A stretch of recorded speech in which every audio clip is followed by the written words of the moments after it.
जी रूपाली जी, अपने बारे में पहले कुछ बताइए हमें। मेरा नाम रूपाली दीक्षित है। मैं पंडिता शिवा दीक्षित की बेटिया हूँ। मेरे पिताजी ने फतेहाबाद विधानसभा से 3 बार चुनाव लड़ा है। मेरी एजुकेशन जो है वो मैंने स्कूलिंग अपनी जयपुर से की है। मेरा ग्रेजुएशन सिम्बायोसिस पुणे से हुआ है और मैंने अपना MBA कार्डिफ यूनिवर्सिटी से किया है। लीड्स यूनिवर्सिटी से मैंने अपना MA किया है और करंटली जस्ट मैंने अपना LLB फिनिश किया है आगरा यूनिवर्सिटी से। तो ये अचानक राजनीति में आने का जो आपने निर्णय लिया वो कैसे लिया? अचानक कुछ भी नहीं होता है। मुझे लगता है भगवान की रूपरेखा होती है, रचना होती है। 2015 में जब मेरे पिताजी को उम्र कैद की सज़ा हुई तो मुझे घर की जिम्मेदारी लेने के लिए वापस आना पड़ा। और उस वक्त मैं ये नहीं जानती थी कि मेरे पिताजी का बैकग्राउंड कितना बड़ा है, राजनीतिक बैकग्राउंड कितना बड़ा है। बस चीज़ों को धीरे धीरे जब मैं समझने लगी, छोटी छोटी चीज़ों में जब मुझे खुद परेशानी होने लगी, समझ लीजिए जैसे मेरे पिताजी जेल में है, मुझे छोटे छोटे एडमिनिस्ट्रेशन कामों की जब ज़रूरत पड़ी और मुझे रियलाइज़ हुआ मुझे ही जिस लेवल पर मैं हूँ, मुझे इतनी परेशानी है, तो ग्राउंड लेवल पर जो लोग हैं उनके अंदर कितनी परेशानी होगी। धीरे धीरे मैंने पिताजी के जो बैकग्राउंड था, जो धरोहर मुझे मिली थी, मैंने फील्ड में जाना शुरू किया, लोगों से कनेक्ट होना शुरू किया और मुझे रियलाइज़ हुआ कि जिस जगह हमें पहुंचना चाहिए, जो एडमिनिस्ट्रेशन हमारा होना चाहिए, जो स्ट्रक्चर हमारा होना चाहिए, वो अभी भी कहीं ना नील बट्टा नील है। उसके बाद मैंने डिसाइड किया कि क्यों ना मैं बीजेपी ज्वाइन करूं, क्योंकि कहीं ना कहीं एक नया पन था, पार्टी में एक नया उत्साह था। तो मैंने बीजेपी ज्वाइन करी 2017 में।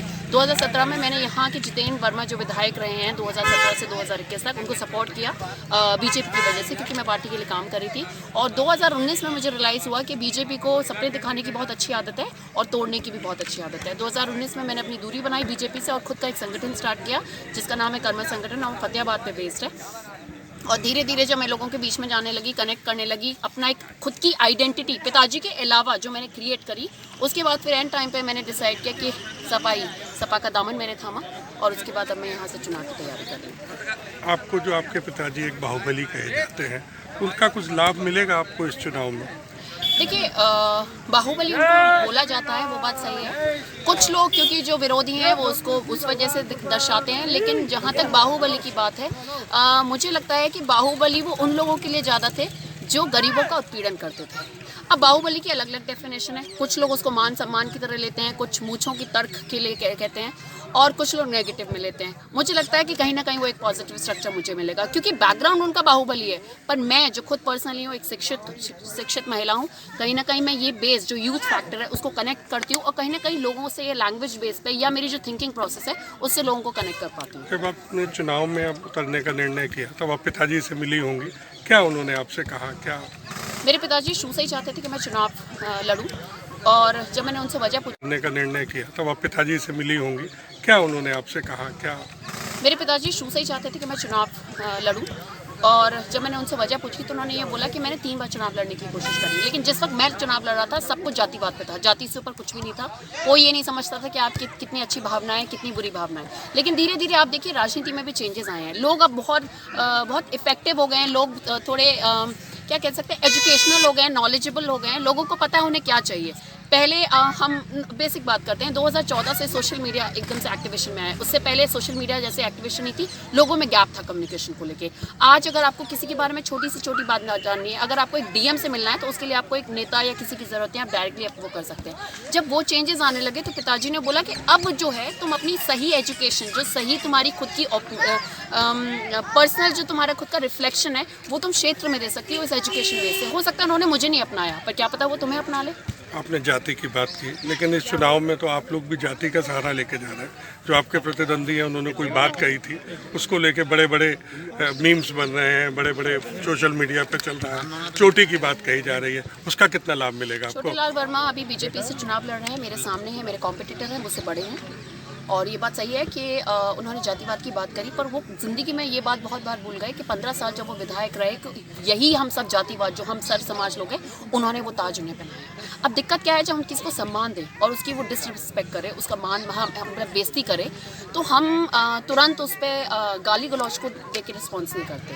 हम डिसाइड करते हैं कि हम अपनी जो खुद की मेंटालिटी है उसको नीचे ना करें। तो मैंने डिसाइड किया क्यों ना उसका जवाब चुनावी रंजिश, चुनावी दौर में चुनावी तरीके से दिया जाए और चुनाव लड़के मैं उसका बदला लूँगी। मतलब आपको लगता है उस चीज़ का आपको फ़ायदा मिलेगा? भाई मुझे तो ज़रूरत ही नहीं है, लोग ही काफ़ी हैं बोलने के लिए। मैं तो आप देख रहे हैं मेरा समर्थन कितना है। वो जो सर सम्मान, मेरा जो एक लोगो भी है, जो मेरा मोटो भी है चुनाव को लेके, ये सर समाज की लड़ाई वाला है, क्योंकि वो कहीं ना कहीं पूरा समाज जानता है कि ठेस उन्हें भी पहुंची है। ठेस बात उन्होंने हो सकता है मेरे पिताजी की चोटी की टिप्पणी पे की हो, पर मैं ये जानती जानती हूँ कि चोटी हमारे हिंदुत्व की निशानी है। हम इसी हिंदुस्तान में रहते हैं और कहीं ना कहीं लोग उसको बहुत प्राउडली रखते हैं। मैं बहुत सारे ऐसे, और सिर्फ ब्राह्मण नहीं, ठाकुर समाज हो गया, नाउ समाज हो गया, सारा जो समुदाय, सब समाज उस चोटी को बहुत अच्छे से रखता था। लेकिन आप ये बताइए कि जब आप ऐसी बातें करके सीधे सीधे हम बातें हैं कि हमारी क्या वैल्यू है, हम जो सम्मान आपको दे रहे थे आपने उसको ठुकरा दिया, तो फिर क्यों ना हमने सोचा कि हम सम्मान अपने आप खुद ही ले लें उस सम्मान को। अच्छा, जैसे जो आपके परिवार के बहुत सारे लोग जेल में हैं और सपा के ऊपर भी आरोप कहीं ना कहीं गुंडागर्दी के लगते हैं, तो क्या उसका आपको कहीं कोई इस चुनाव में नुकसान तो नहीं होने जाएगा? मेरा ये मानना है बदलाव एक बहुत इंपॉर्टेंट चीज़ है। चेंज इज कांस्टेंट, आपने ये चीज़ देखी होगी, और वो चेंज मैं हूँ।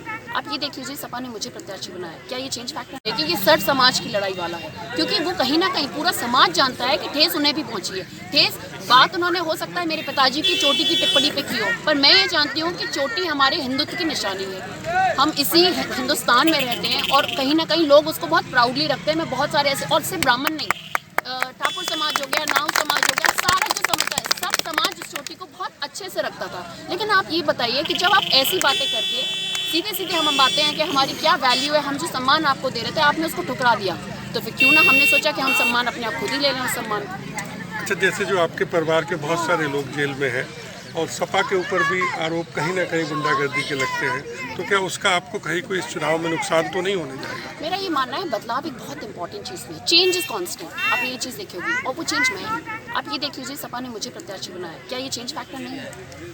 क्या ये चेंजिंग नहीं है जो लोगों में हो रहा है? ठीक है, इमेज हर पार्टी की अलग अलग वैल्यूएशन आप देखते हैं, धारणा है अलग अलग, रूपरेखा अलग अलग है। पर आप ये देखिए, हम सन 70 से लेके आज हम 21वीं सदी में हम लोग की भी खुद की मेंटालिटी भी बदल गई है, हम लोग की खुद की मानसिकता बदल गई है। तो वो चेंज सपा खुद निभा रही है, प्रत्याशियों को चेंज कर रही है। टोटल आप मेरे को देख लीजिए, मैं जब सपा में मैंने टिकट मांगी तो मुझे बस ऐसी टिकट नहीं मिल गई क्योंकि मैं पंडित अशोक दीक्षित की बिटिया थी या मैं एक ब्राह्मण थी। मेरा पर्सनली 3 लेवल पे इंटरव्यू हुआ, उन लोगों ने मेरी एक एक चीज़, एक एक डॉक्यूमेंटेशन, एक एक एजुकेशन को देखा, मेरा बैकग्राउंड, मैं लोगों से किस तरीके से बात कर रही हूँ, मेरा कनेक्शन क्या है, उन सब चीज़ों को देखा। आप अगर जीती तो आप उसके बाद किस तरह से इस दाग को, या जो एक चीज़ सपा के बारे में कही जाती है या आपके परिवार के बारे में कही जाती है, उसको कैसे आप हटाने का प्रयास करेंगे? देखिए, मेरे पिताजी की या मेरे परिवार के बारे में जो बोलते हैं वो उनके लिए दाग है, मेरे लिए नहीं है। मैं यहाँ हूँ, आप देख सकते हैं, सब मेरा सम्मान कर रहे हैं, वरना मैं यहाँ खड़ी नहीं होती, लोग मुझे घेर के नहीं खड़े होते। मैंने ऐसे भी नेताओं को देखा है जो आए हैं और लोगों ने उनको ध्यान भी नहीं दिया। ये नई लड़ाई है, नई सोच है और नई तरीके से उसको चेंज किया जाएगा। दूसरी बात है, जहाँ मेरी बात है, मैंने एक चीज़ को प्रायोरिटी बनाया है कि ठीक है, जब सरकार आती है तो उनके अपने अपने एक मैनिफेस्टो होते हैं, उनको पूरे राज्य सरकार राज्य बेसिस पर किया जाता है। पर मैंने ये बात पहले ही अपने जो बॉस हैं, अपने जो मेरे सीनियर्स हैं पार्टी में, उनको बता दिया गया है कि मैं सबसे पहले यहाँ पर शुरुआत करूँगी जो विधानसभा की छोटी से छोटी प्रॉब्लम है। जैसे मैं आपको सिंपल एग्जाम देती हूँ, अगर अभी आप इस गांव में आएंगे, करौंदना बोलते हैं, 200 गायें आपको दिखी होंगी यहाँ पे, आपने खुद ने देखी है वो गाय। मैं ये चाहती हूँ कि एक ये खुद ठंडे में मर रही हैं, बूढ़ी हैं और वैसे भी मर रही हैं। दूसरी बात है, जो यहाँ किसान हैं वो उनका भी नुकसान कर रही हैं। तो कहीं ना कहीं ये जो बेसिक चीज़ें हैं, धीरे धीरे करके ये चीज़ बेसिक प्रॉब्लम, रूट प्रॉब्लम मैं अपने सीनियर्स को पार्टी में पहुँचाऊँगी, माननीय अखिलेश जी को पहुँचाऊँगी और जो सीनियर लीडर हैं, ताकि जब हम इस कनेक्शन को सही तरीके से बना पाएंगे तो शायद से मैं तभी सही विधायक बन पाऊँगी, तभी सही मैं पब्लिक और सरकार के बीच में माध्यम बना सकूँगी। धन्यवाद, थैंक यू वेरी मच।